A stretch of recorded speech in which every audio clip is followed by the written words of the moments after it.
thanks for watching the movie, and we're excited to show it to you today. I think it's very important. I'll talk about how amazing Gerd was, as Gerd said, how quickly we had to do this, and how fast we had to put this together.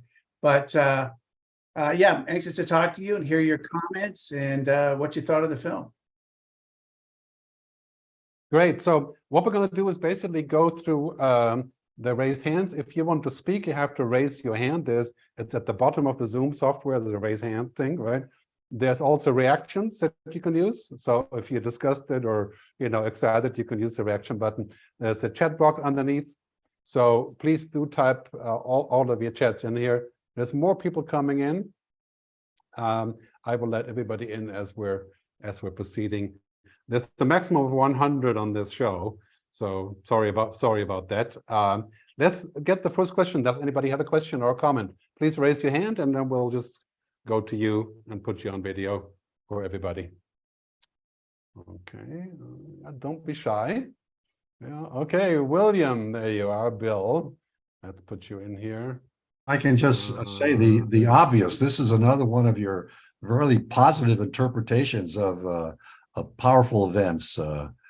Gerd, great job, beautifully done. Everything, the video, the data, the positive interpretation, very well done. Thank you. Thank you. And do you have any feedback on the content and the message behind it? What are your thoughts on that? I just wonder if we're going to be able to do get the control that you envision. That's the real challenge, I think, getting people to work on this. What do you think of the International Artificial Intelligence Agency concept that is actually being tackled by the UN, including the Millennium Project that we both work with and others? And this is, by the way, how we know each other, through the Millennium Project and the World Future Society. So Bill is involved with that as well. But do you think there's a real chance that we can actually do this? Well, the UN has a lot of baggage. I just wonder if that's the place for this. Maybe a private sector organization. But other people probably have opinions about this. Yeah, let's hear from everybody else what you're thinking about, the solution to how we can make this a good future. And the film obviously tries to be a little bit balanced about those opinions, even though sometimes I have the same nightmares about that not working out. But anybody want to comment or ask another question? Please raise your hand or just unmute yourself and speak. Don't be shy. There's only 5 million people watching. I'm just kidding.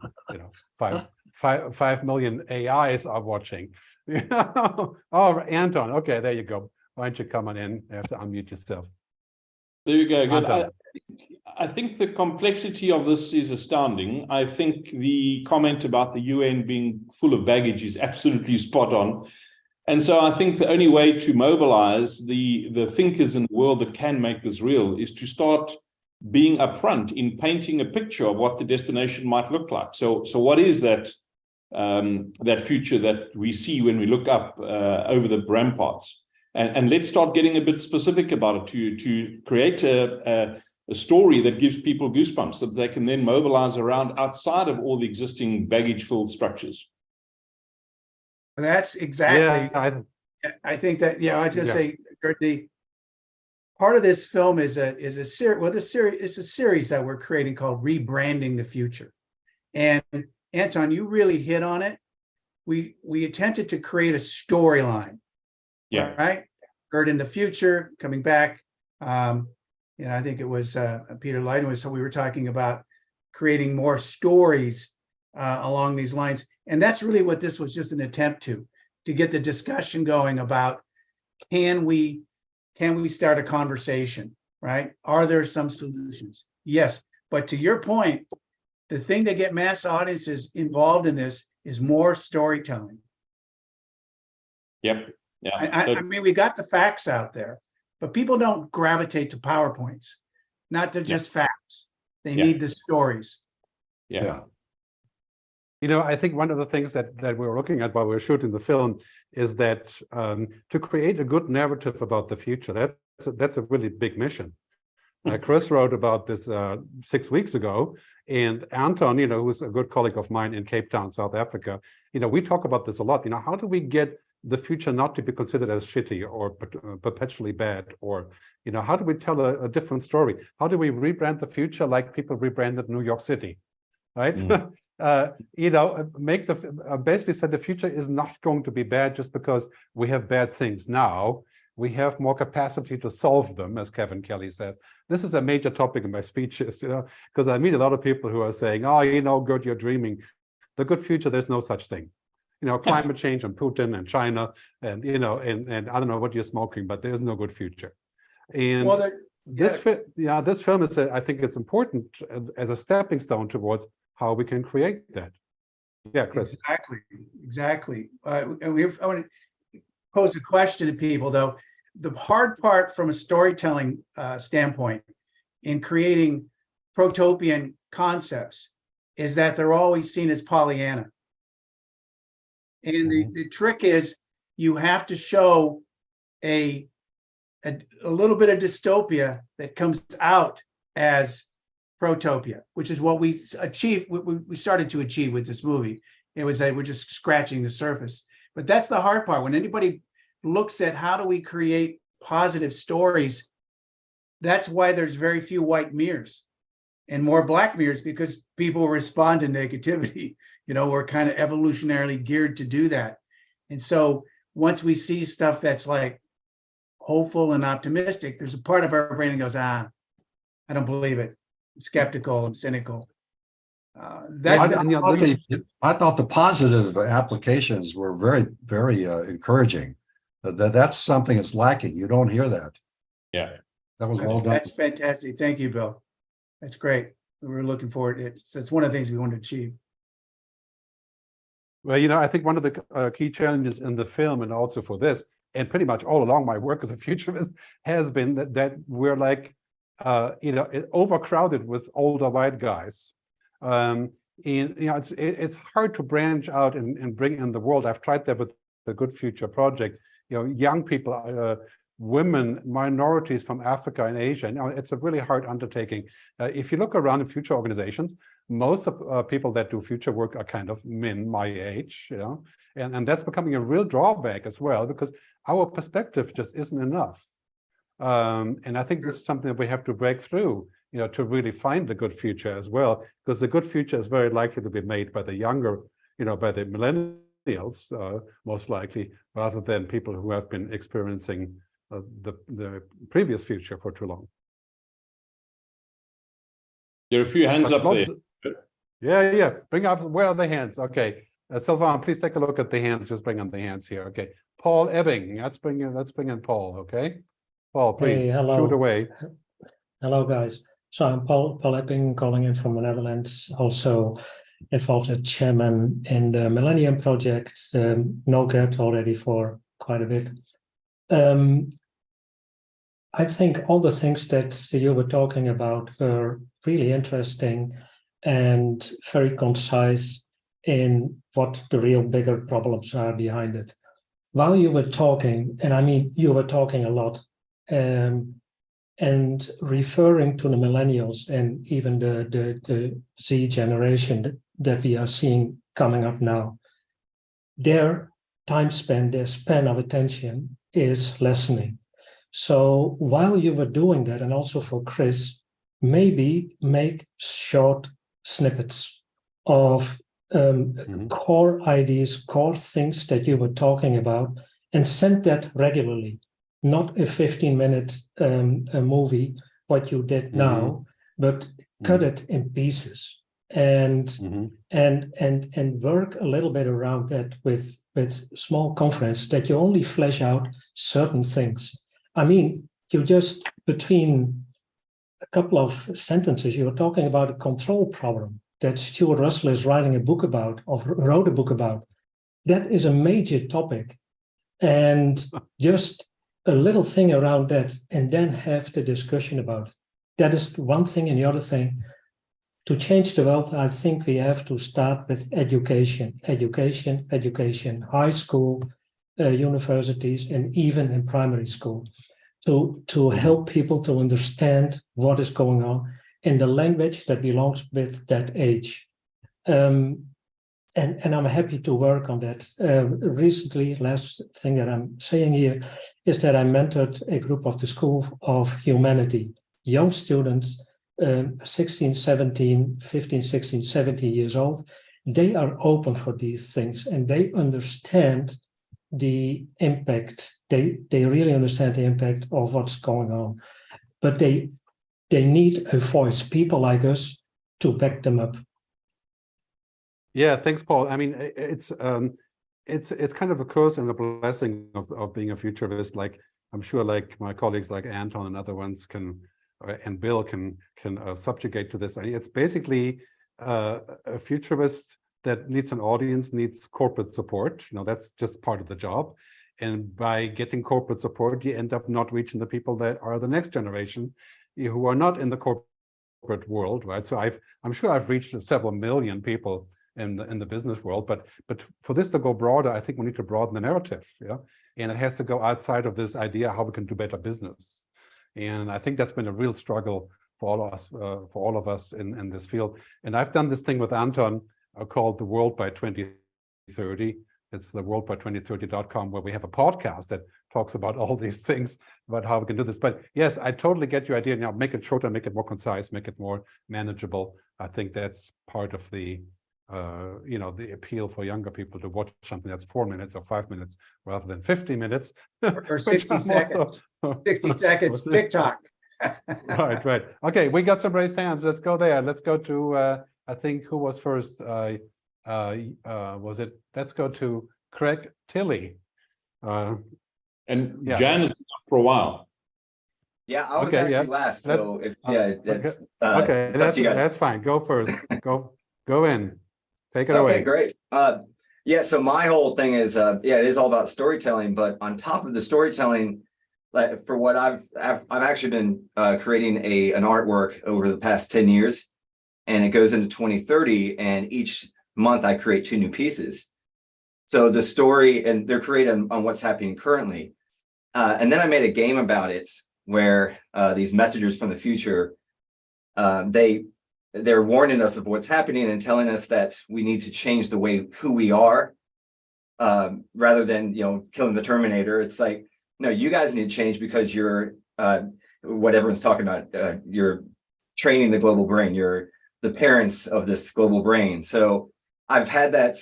That was been my thing since I've been following you, Gerd, forever. And that's where I see the storyline going into more of a thing we're doing together, because we can tell stories all day long. If they're long, we lose a crowd. If they're short, we lose a crowd. But if we say, look, we are going to go through this, and at the end of this all, we're going through this transition, and you're the ones who are going to be the ones that can do it, and they're going to talk about you for centuries, and you're going to change the future. So there's a storyline of the future telling us, so we kind of have a better relationship with them, because a lot of times, we don't change because things are too far in the past. I mean, in the future that we just don't see it. I've known that. I started this 10 years ago about climate change, and I always got, oh, you still believe in that? So now, yeah, well, there's nothing we can do. So I've seen how it's shifted, but it hasn't shifted good. So if we say it's the perception, my whole MTP is, I always wondered what it was as an artist, and it's for me to see the world in new perspectives and help others do the same. So if we can do that, that's always, the Einstein, you can't solve the same problem with the same mindset, or the problem with the same mindset you had when you came in. Everybody hears that, everyone hears we need to do this, we need to do that, and there's no tool. And I think this game, I've gamified the cards that you can, which are the artworks that link together. So there's this whole thing about doing it together, and understanding that we are going to go through it, not sugarcoating it, but saying let me just add this one comment. Henry Miller has a great quote on this when he says, the future is not about a destination, it's about a new way of seeing things. Right. And Barbara Hubbard, who died last year, famous futurist, she said, as you see the future, so you act, and as you act, so you become. Right? So that, What those are you really focused on fundamental becomes truths here. reality. Yeah, absolutely. Yeah. You know, right. hey, Craig, I think you got a good thing there. I think our series is exactly focused on that.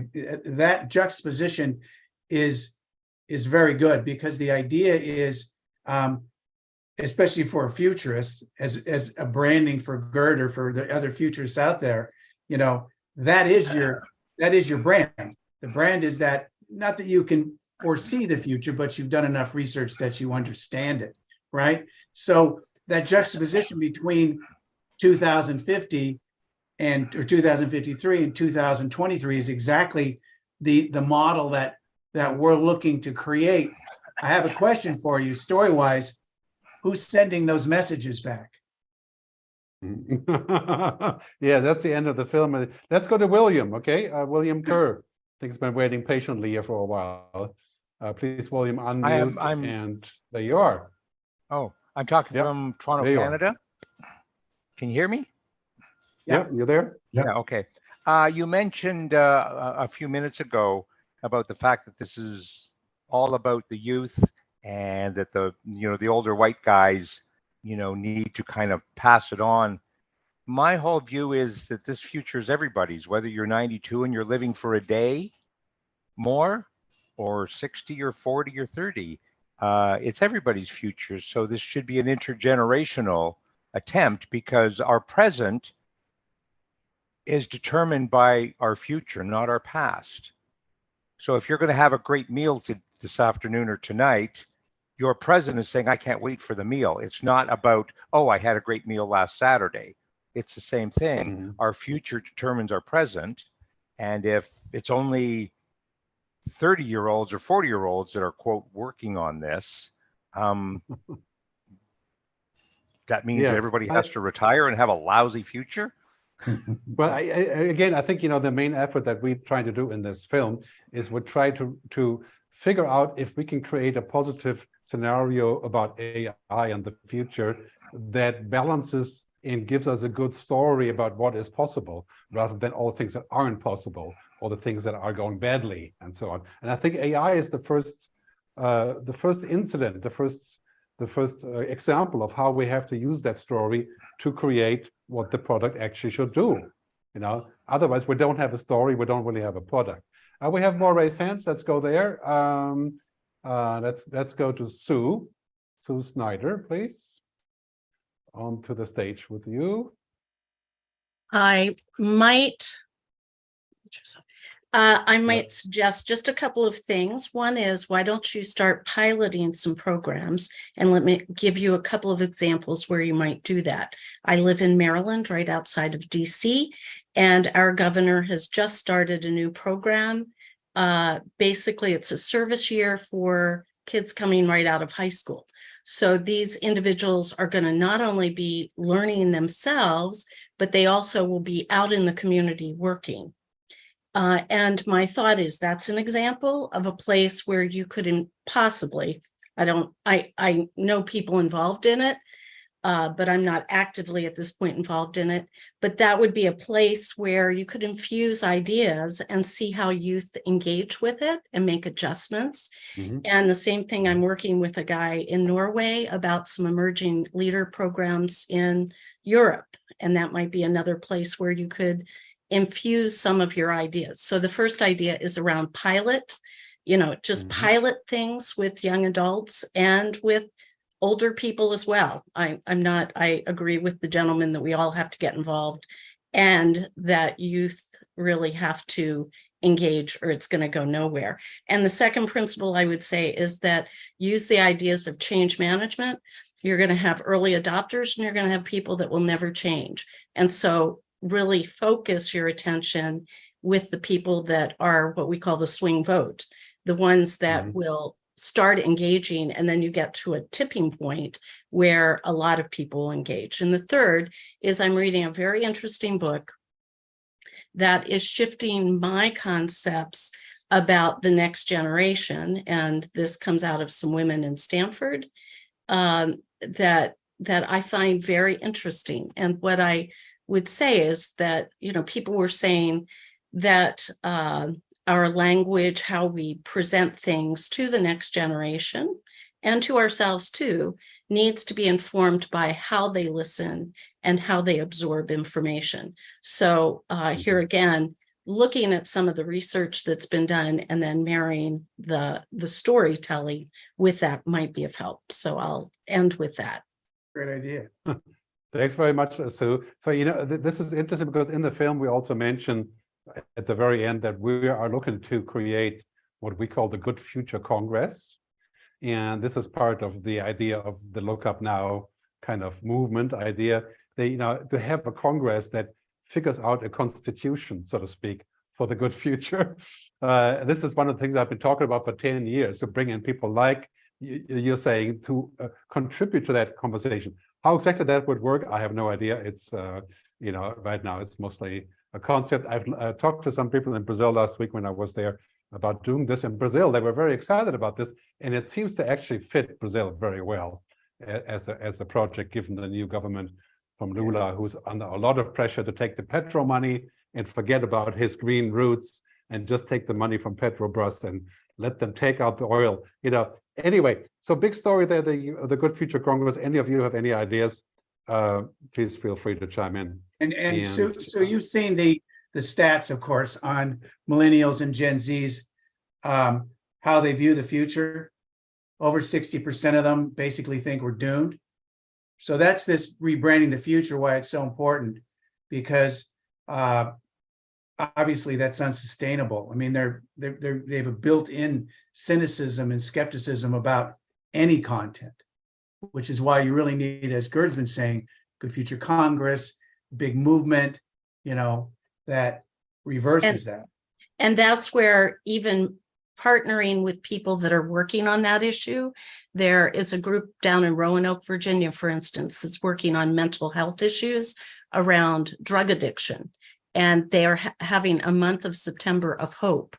And so here again, how do you take some pilot ideas and marry it with people that are actually working on issues, looking for ways to give people hope? So just, again, it's the idea of where are some pilot projects that could be married with things that already exist. Yeah. Good stuff. We've had a raised hand for a while, John Meager. John, if you're still there, I see you moving, so you must still be there. If you could chime in. Hi. First off, I thought the movie was pretty fantastic in showing the positives, the negatives. The issue that I have is, when I've seen, and I've spent hours in looking at interviews with the Eliza Yudkowsky, Max Tegmark, Good. Sam Harris, the philosopher and neuroscientist, and there's quite a large group of people in the know that do not think that a super AI or even an AGI that is equivalent to humans, that it can be controlled. And even in your film, you mentioned that pretty quickly, we could have an intelligence that is 1,000,000 times or more. And you put a figure of 2050. Many would say at the pace that we're moving, it's going to come even sooner than that.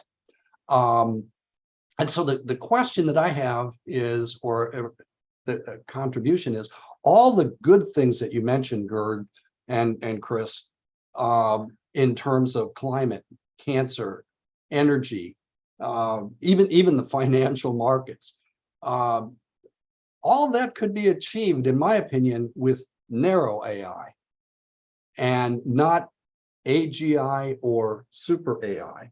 And I don't know, when I see comments from experts in the field that have been trying to align AI with human interest, and they say that it cannot be done.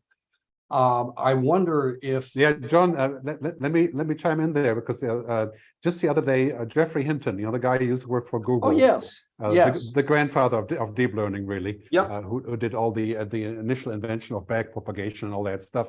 He said the other day, the solution to this problem might be not to pursue AGI, by itself, but to keep AI in a range of where it needs humans. Yes. Which means, sort of narrowed all the way to mid-level AI.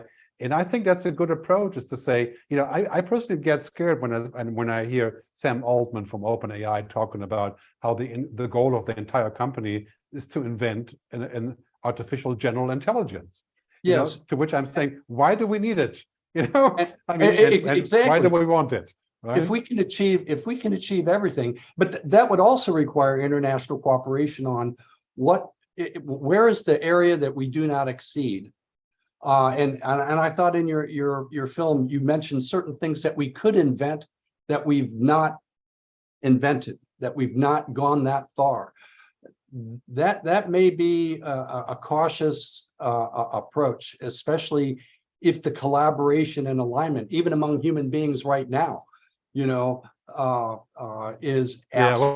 Well, here's what I think will happen here. Unfortunately, I think we're going to see a major issue with the increased intelligent systems that we have. For example, a stock market disaster where the stock market has to be shut down because AI is all over it. And that could cause huge economic as well as personal damage, as well as, dead people, of course, as well, if it was, for example, the airline traffic control, things like that. But it's very likely to be the stock market. As the SEC chair, Gary Geller, I think it's his name, said the other day, he said, what is likely to happen with AI is that more banking systems will use AI, and then we'll have these black boxes and nobody knows what's right? And that may cause us to be more cautious and to go back to, which unfortunately, that's what humans do, right? We had the nuclear bomb and then we had the treaties.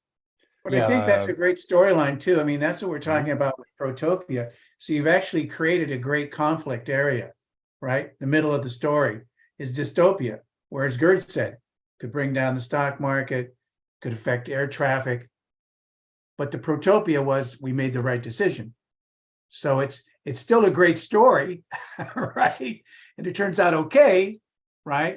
It doesn't have to have the machines taking over our bodies, but that's kind of what we're talking about. How do we structure stuff so people can get what you just said, John, but get it into a storyline? And even what Gerd just said, he was giving a storyline. I think that's what we're missing now. We've got a lot of these, YouTube videos where people are just downloading us with facts and kind of theories and philosophies. We need more stories. Creating those scenarios. Let's interject for a second. I think Bill is still there, Bill Alal. Bill wrote a great book about the idea of going from knowledge, going beyond knowledge, and this is part of that process.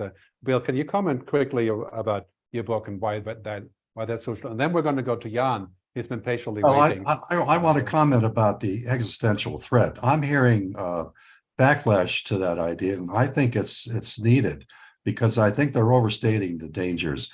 I have an article that I just published called the singularity, the next big Y2K. This reminds me very much of the Y2K crisis, if you remember 23 years ago, when everybody thought the world was going to die. We were all going to collapse and nothing happened. And I think we may be overstating the threats of AI. I completely agree with you, Bill. I want to say that because you're right. And that's where stories come in. Stories are balanced, right? It's like, that's what you have, to kind of have a doomsday crush, which I think Gerd did a good job of kind of modulating that. And that's exactly what happens, where you can see, oh, there's this alternative, there's that alternative. Could go this direction, we could go that direction. You're right. It's all very kind of a one stimulator. I think it's a little bit confusing in that we're both understating and overstating, depending on which part of the story we're talking about. And that is the hard thing about AI. It's that those cases actually both exist, right? And the thing that's going to makes it hard to understand is that in some cases it will be total disaster, in other cases it will be total nirvana. And now we have to figure out, how do we keep them together without making a general decision on everything? I mean, if AI can increase our GDP by 2 or 3x, which is modest expectation, and if we are able to turn that money around into collective benefit, we're going to solve a lot of problems, right? if as a result we become a computer-controlled society, that would not be so good. Yeah, so this is one of those things. Let's bring in Jan. She's been patiently waiting. Jan Hurwitz, and so you're there, Jan? Yes, thank you, Okay. Gerd. I'm Jan Hurwitz with the Visionary Ethics Foundation in Costa Rica. And we have been teaching the future for 20 years, mostly to human rights defenders in Latin America and the Caribbean, and also environmentalists, people who at the local level are trying to make a difference, are trying to change.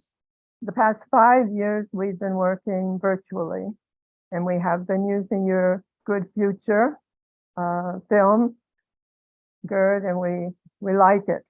Good. As a matter of fact, this is a good moment to say that this new film is fantastic. It is. Yes, Thank in you. content, I agree with everything, and I like your approach, and I think culturally it will work with the people we're working with in Latin America and the Caribbean, but also it's visually a work of art. It is. And as a student of neuroscience, I saw all kinds of lights going on in my mind. So I wanted to say that as we move forward, there are two areas that I would like to stress. One is something that we've been working on as we look at the horizon and visualize the future with our students.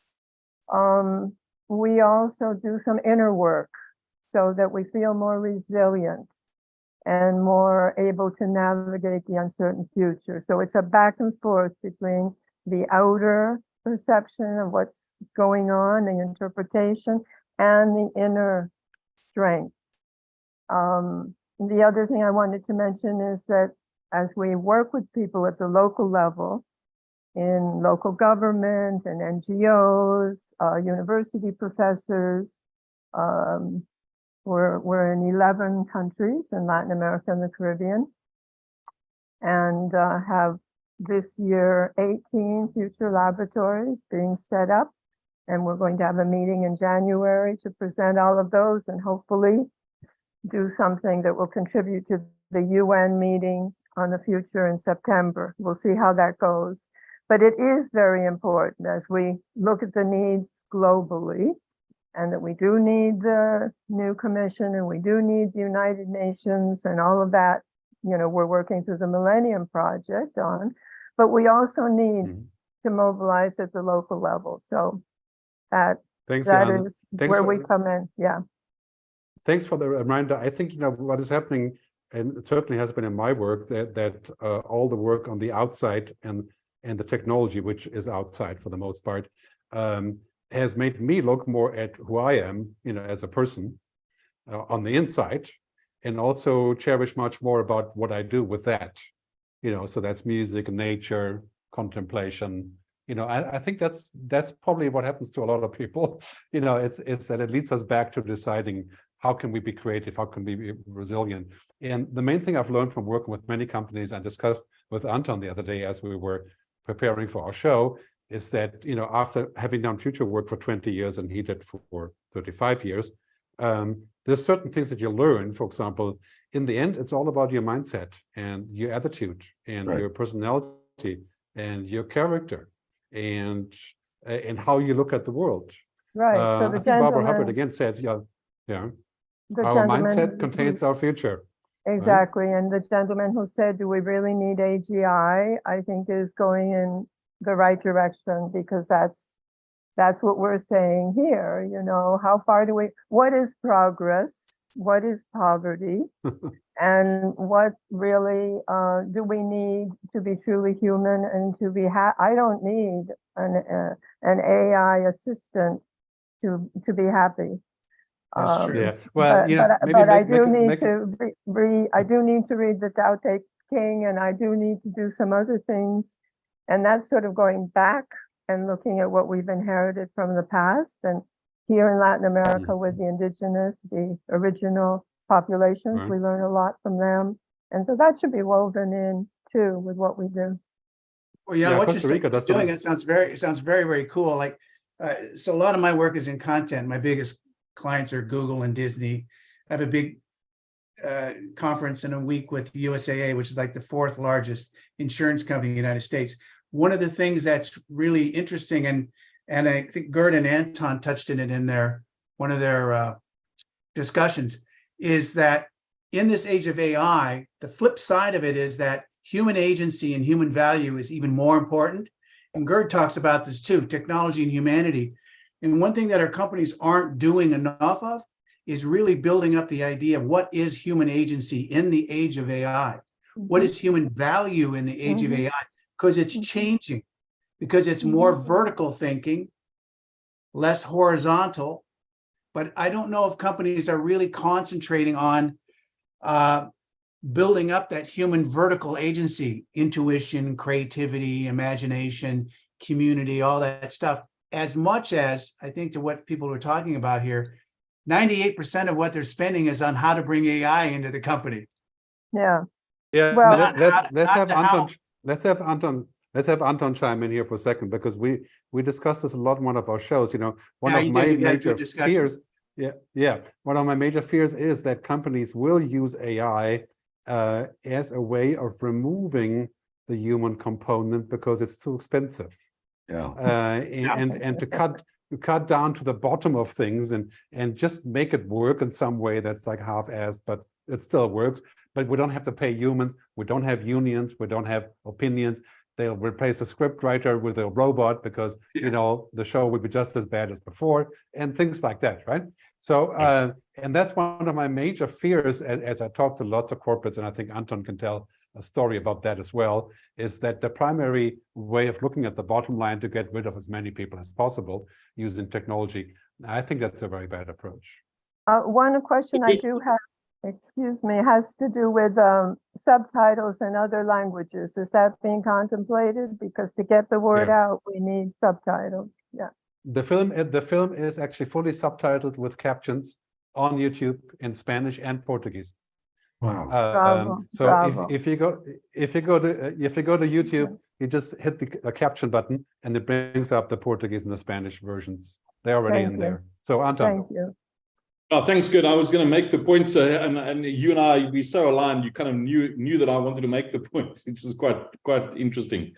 We all talk about this technology as though it's an either or, and I think the answer is it's an and. And as I've said a few times, the 4th industrial revolution is capturing everyone's debate, and it's all about the robots and AI, whether it's general or narrow, it doesn't really matter. It's about the AI. The 5th industrial revolution needs to be about rehumanizing humans in a world where AI and robots and automation and RPA all coexist. The issue for business is, and it's a very important issue, because there needs to be a new social contract between business and society and talent to redefine what creates value. Society needs to understand what is valuable. And the social contract between government, labor, and society also needs to shift, because that old contract from the sort of post-Second World War industrial era, that's all changed. So we're in this sort of melting pot of conflicting, challenging ideas, and it really needs humans to come together to say, what is the future we choose? How do we redefine the contract between business and labor? What's the new state versus society versus labor contract? I mean, it's fascinating for me, talk about rehumanizing humans. More and more of the 4-day week experiment results are now coming through. And the vast majority of outcomes is increasingly positive. People are happier, people are less anxious, and guess what? Productivity and profit goes up. Now, that's totally counterintuitive. But it's choosing a different future, getting everyone excited and getting everyone aligned around that ambition for a different future, and then pursuing it. So I think we're living in one of the most interesting periods ever right now. I mean, it's great. I mean, we had a show on this, and if you want to see the show, by the way, it's the world by 2030.com. That's where our show is. We talked about this. I think in many ways it's like 1968 now. The old world is crumbling. The new world isn't here. So we're kind of like, this old capitalism, the old way that the oil industry, the fossil fuel, that's all crumbling, but the new thing isn't here. So now we're like really struggling to put it all together. And okay, we got one more raised hand here. Now, good on renewable energy. Everyone says renewable energy by 2050.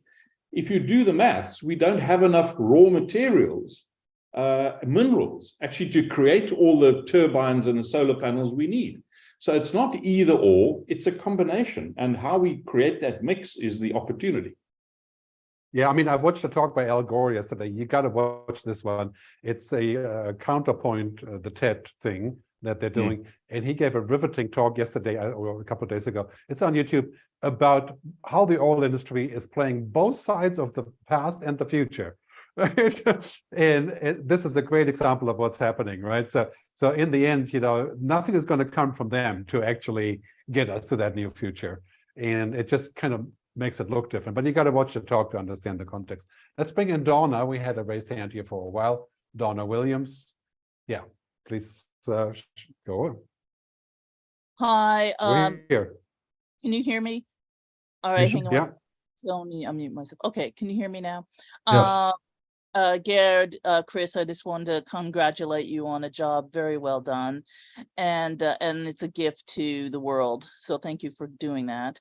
And I, at this stage of coming into the conversation, so many astute things have been said. I just wanted to echo that I do think my spot in this conversation is trying to get my profession, lawyers, actually more agile with technology in general, and then also with AI in particular. And it's a real balance between, for lack of a better word, the desire to create, to generate business / greed, depending upon the individual / just keeping your head above water if you're a solo practitioner, versus the time and energy to learn something new. And the thing about AI and Gen AI in particular is that we've just been bombarded over the last year with so much information.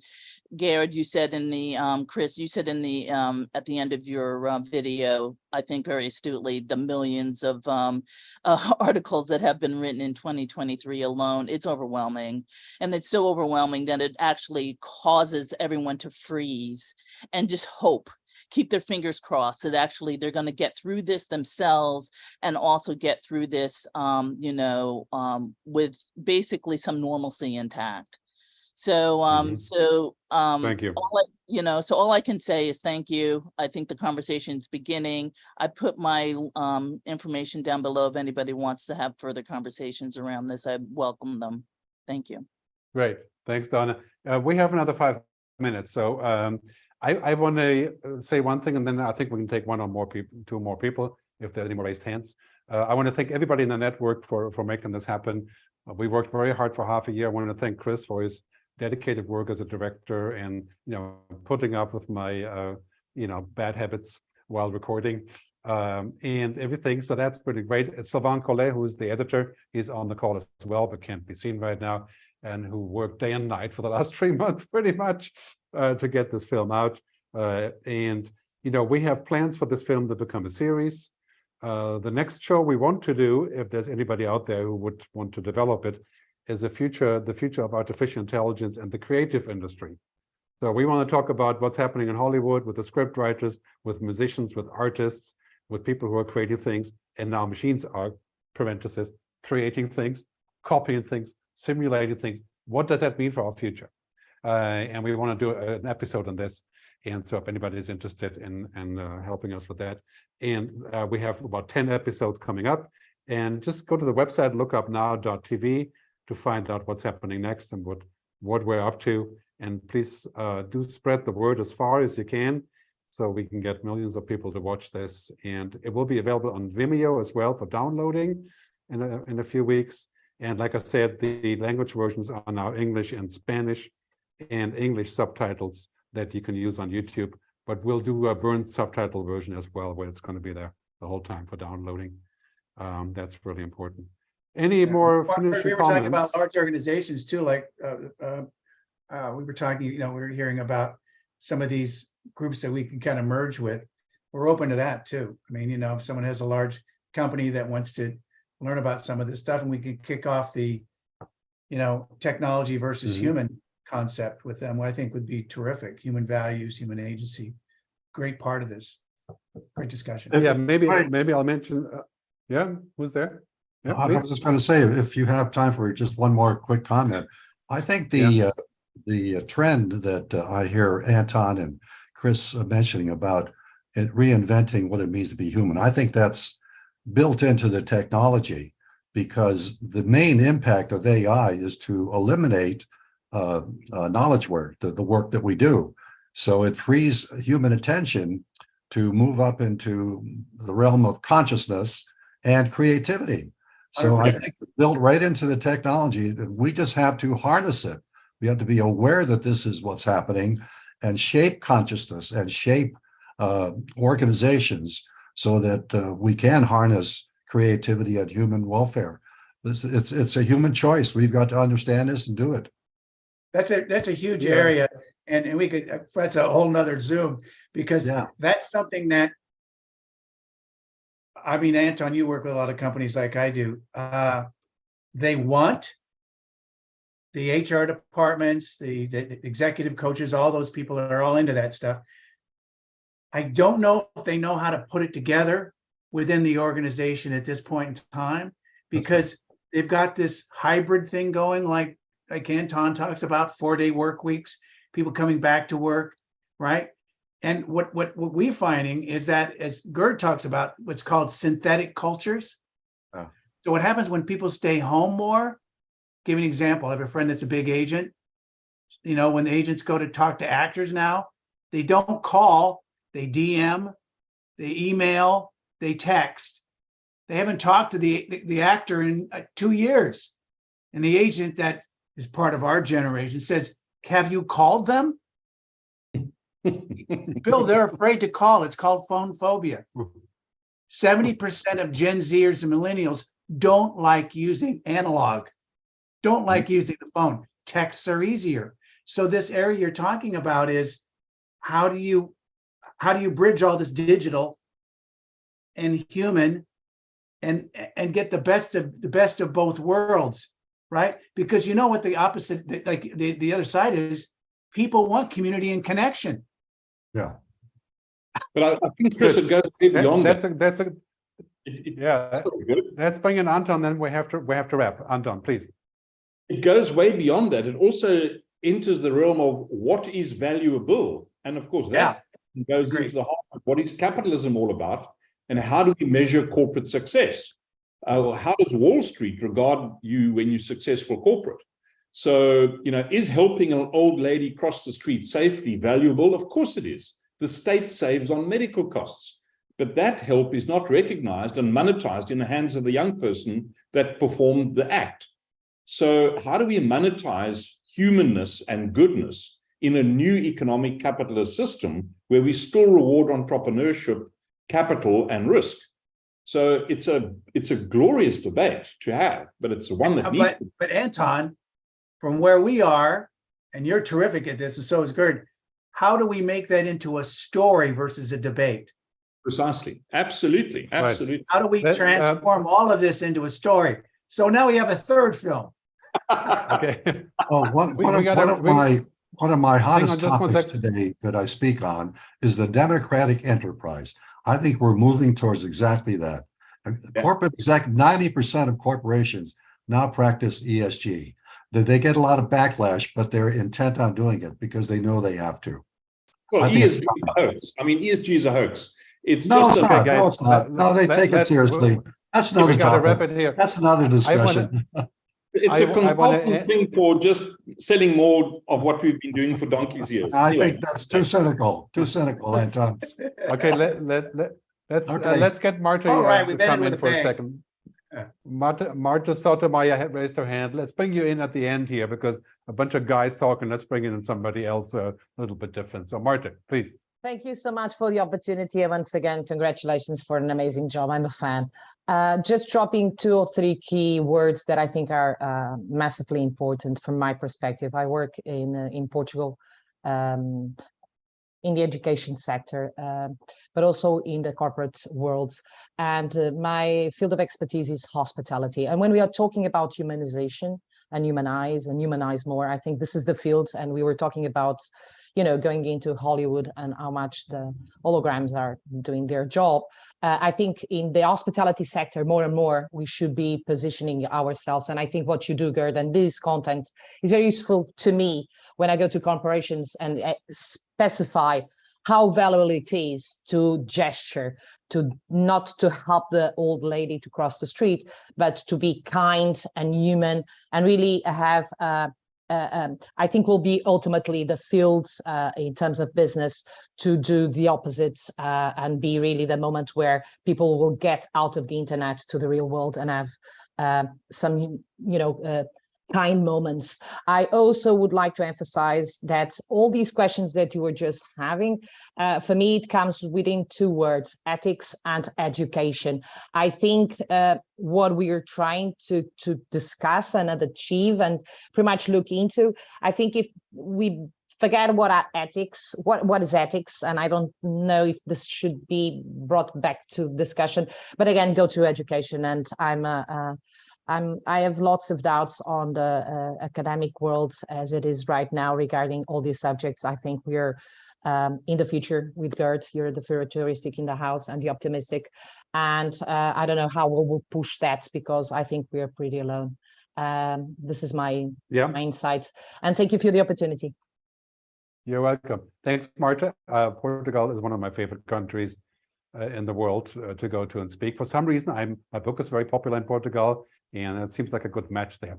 But now we're really going to wrap things up, okay? So please keep track of everything. My newsletter is at gerd.digital. You can sign up for that. Chris Sean Nolan, not Chris Nolan, the Oppenheimer guy. He's much better than this guy. But anyway, Chris, where can people find out more about you and your work? Well, we have 90,000 feet as the company, but you can email me at nolanfilms@gmail.com. I'd like to talk about this and how do we take branding the future forward, rebranding the future, I should say, and create more stories for each one of these topics. How do we create more stories, these things that you're interested in? How do we, as Bill talked about, how do we bring more consciousness, but into story instead of just, all the usual kind of like facts, Okay, we're gonna have a contact form on our website, lookupnow.tv, and please everybody spread the word. And thanks very much for showing up. This was an interesting conversation. We've gone back to Zoom as seems like the most feasible way of doing these things. And thanks very much. Live long and prosper.